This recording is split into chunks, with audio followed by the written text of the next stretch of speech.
For the next transaction, you look and you see that on January the 8th, you write check number 101 for $35.24 to National Electric Company. Now, if I go too fast for you, feel free to pause the video, and you can always start it back whenever you get finished writing the check. So you turn to page 4, and you write check number 101 to look something similar to this. January the 8th is the date that you wrote the check. Pay to the order of National Electric Company. The amount of the check is $35.24. Then on this line down here, you actually have to write out the words 35 and then put 24 over 100, which is representative of 24 cents. And then you draw the line out, and that's so no one else can add anything else in on there. Sorry about the interruption. And then you sign your name. Now, it's preferable that you sign in cursive, but if you don't know how to write in cursive, then you need to sign it however you normally sign it. But I might suggest you learn to write in cursive simply because it's harder to forge a cursive signature than a printed one. So you write check number 101 for $35.24. You mail it to the electric company. You must have a record.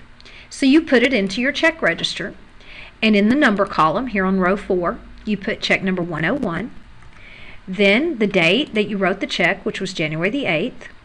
Then description of transaction, National Electric Company is who you wrote the check to, so that goes there. In the check's fees column, you put $35.24 because that's how much the check was for. You don't put anything in this column or in the deposit column.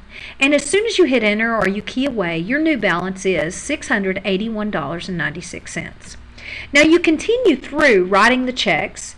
And the way you tell which checks you're supposed to write is you go back to your booklet to page 2, and it tells you that you will need to write check number 102 for $24 to Reader Service on January 9th, check number 103 on January 15th for $40 to Ticket Forum. On January 15th, you also wrote check number 104 for $41.80 to Verizon. On January the 19th, you wrote check number 105 for $120.24 to Hilltop Garage. On January 22nd, you wrote check number 106 for $33.93 to Seasons Unlimited. And on January 28th, you wrote check number 107 for $314.12 to KMT Insurance for your car insurance. So all of those checks, when written, look like this. Again, feel free to pause the video anytime to get a better look at it. But this is check number 102. This is check number 103. Check number 104. 105 looks like this.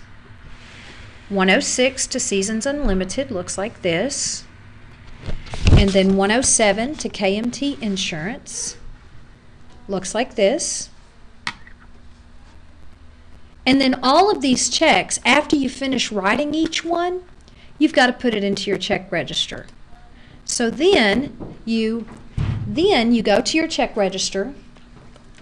You go to your check register, and you then put in check number 101 for $35.24, check number 102 for $24, check number 103 for $40. Again, feel free to pause this. If I'm saying it too fast, you can do one by one. Check number 104 to Verizon for $41.80, 105 to Hilltop Garage for $120.24, 106 to Seasons Unlimited for $33.93, and 107 on January 28th to KMT Insurance for $314.12. And as of right now, after writing the check to the insurance company, we have a balance of $107.87.